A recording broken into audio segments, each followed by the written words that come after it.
Hello, this is Justin, and today I'm going to talk about how to enable NVDA with Google Docs and a couple things to keep in mind. So, if you are starting up Google Docs for the first time with NVDA, I'm using NVDA and Google Chrome running in Windows 11. It's possible that screen reader mode may not be enabled by default. Usually when you load it, you should hear screen reader mode enabled. But it's possible that you may notice that you're navigating around with the arrow keys and you're not hearing anything. And if it's possible you may also not be in Forms mode. That's another issue that may come up as well. So we'll look into that right now. So I am in a Google document right now. I'm just moving with the up and down arrows here. Blank. List bullet collaboration. Title why use Google Docs. Blank. Okay, so and I pretty much have everything enabled right now, but let's say it wasn't enabled. So to toggle NVDA, toggle screen reader mode, I should say, in Google Docs we press Control-Alt-Z as in Zulu. Screen reader support disabled. And since it was already enabled, it says now screen reader support disabled. Now, if I move up and down with my arrow keys, let's see what happens. Blank, blank, blank, blank, blank, blank. So you recall before we heard a title, we heard a bullet point, we did hear a blank line, but now Blank, blank, I'm pressing arrow keys blank, blank. a lot, and all I'm hearing is blank, blank, blank, blank, blank, right? So you might have found this when you turned on Google Docs, that you weren't really able to get around. So what you want to do is, if this is what you notice, and you can confirm that you're in Forms mode, so that's the sound for Forms mode, that's the sound for Browse mode. I'm toggling it using NVDA space, by the way. Then why don't we go ahead, go into Forms mode like we're in now, and we'll press Control-Alt-Z. Braille support enabled. Now it says, it's interesting, it says Braille support enabled, but it also means that screen reader support is enabled too. I'll comment about that in a moment, but let's check and see if it's working. Blank. List bullet easy menu, bullet accessible on, bullet lots of people use it. Okay, I pressed the up arrow a few times, and it does sound as though we are back in business here, and NVDA is once again reading the content.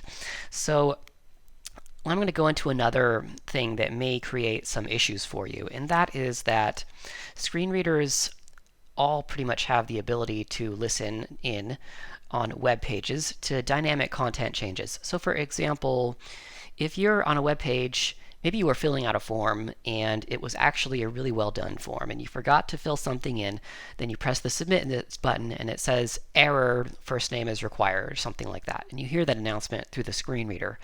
Well, that's because they are using ARIA in all likelihood to produce that announcement. Basically, the announcement is being fed to your screen reader and the screen reader is announcing it. That is a dynamic content change on the web page, and it works when your screen reader is listening in. You might have also gone to a really annoying, abusive web page where you were trying to look something up and there was just one ad after the next, and you're hearing all of these like loading, 30 seconds, 60 seconds, and all these videos. That is the sound of ads on the page loading, and there's just those pages. If you could see it or describe it or just use your residual vision, you'll see there's just, as you scroll down the page, there's this video after video after video, and they all start running, and especially with their dynamic content, just as you're scrolling down and they're coming into your page's view. And unfortunately, that all is something that will also cause your screen reader to interrupt and to basically make the page impossible to use. All of that is because of dynamic content, and you have the ability to toggle whether or not your screen reader is listening in to dynamic content. In the case of NVDA, we can toggle that with NVDA 5. Report dynamic content changes off. Report dynamic content changes on. So I just pressed it once to toggle off and pressed it again to toggle it on. So that may create some adverse results if you're not listening in. So in Google, Docs is a little different because you're kind of in an editor, and I believe it will actually read line by line even if it's off. I tried it before. Report dynamic content changes off. Bullet easy menu, bullet accessible on desktop and mobile. Report dynamic content changes on. So you can see it more or less is still working. If I was in a Google Sheet, for example, turning this listener off would completely kill all screen reader functionality. It'd be like turning the screen reader mode off completely. And I've had times where I came into my Google Sheet and just got so confused because it was not reading. And the problem was my screen reader wasn't listening for those dynamic content changes. One example here that you might notice is to read to announce a word, the word count. So there is a special screen reader command in Google Docs to announce word count. It's Command Alt A and a W. 63 words. 63 words. Just press that again because it kind of got cut off there just to demonstrate.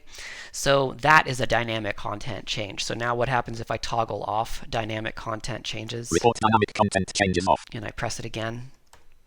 You don't hear anything, right? So it could give you the impression that it's not working.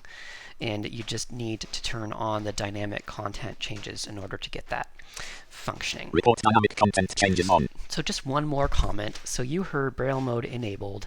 Now there are two different things here. There are screen reader mode, which is Control Alt Z, and there's Braille mode, which is Control Alt H, which can be kind of confusing. I'll go into kind of the differences in that in another video, but right now I'm just going to leave off on that and say that's something that you probably want to pay attention to. So, but those are a few notes about how to enable functionality with NVDA using Google Docs, and a few things about troubleshooting it if it's not quite working for you as you'd expect. So hope that's been helpful. If you have any comments, let me know. Any suggestions about other videos I should make. Thanks, and this has been, thank you for watching. Screen click.